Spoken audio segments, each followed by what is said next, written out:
গর্তের পিপিলিকা কান্দে, ও মালিক একটু নবীর রওজায় পাঠায়া দাও, নবীর রওজাটা জিয়ারত করে আসবো। পিপিলিকায় কয়, নুজহাতুল মাজালিস নামক কিতাবে ঘটনা আছে। আল্লাহ ডেকে বলে, মদিনার কবুতর কই, এ মদিনার কবুতর অমুক এলাকায় যা, যাইয়া গর্তের পিপিলিকা রাসূলের রওজা দেখবে, বাইতুল্লাহ দেখবে। তুই যাইয়া পিপিলিকাটারে নিয়া নবীর রওজাটারে দেখা, আবার বাইতুল্লাহ ঘুরাইয়া ওই গর্তে পাঠায়া দেও।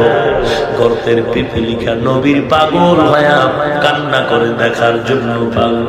আর মুসলমান আজকে নবীর উম্মত দাবি করার পর নবীর সুন্নাত এমন ভাবে জবাই করতেছে, আজকে বড় দুঃখ করে যা ফেটে যায়।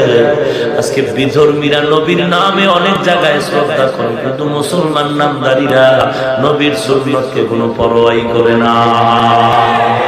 তুকু যাও সুন্নতে আহমদ কো যাবা মুহাম্মদ कहवत निस्बतुरा कार शैता मिकुनी नामत बोली गरमनी लानुतास्ताय बरमनी। কেমন এক আদর্শওয়ালা আমার নবী, যে নবী এমন এক সময় মক্কার জমিনে আসছেন, যে সময় মক্কার মানুষ চূড়ান্ত বেহায়া বেলাজা। মক্কার নারী আর পুরুষেরা উলঙ্গ হয়ে বাইতুল্লাহ তাওয়াফ করে, ভালো না খারাপ? যুবক যুবতী যখন তখন যেখানে সেখানে মনে চায় যৌবনের আদান প্রদান করে। ঠিক এমন সময় আমার নবী আসছেন উত্তম আদর্শ নিয়া।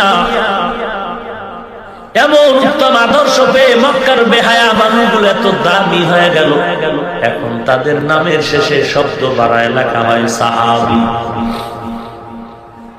কেমন নবীর আদর্শ রে ভাই! জমিনের মধ্যে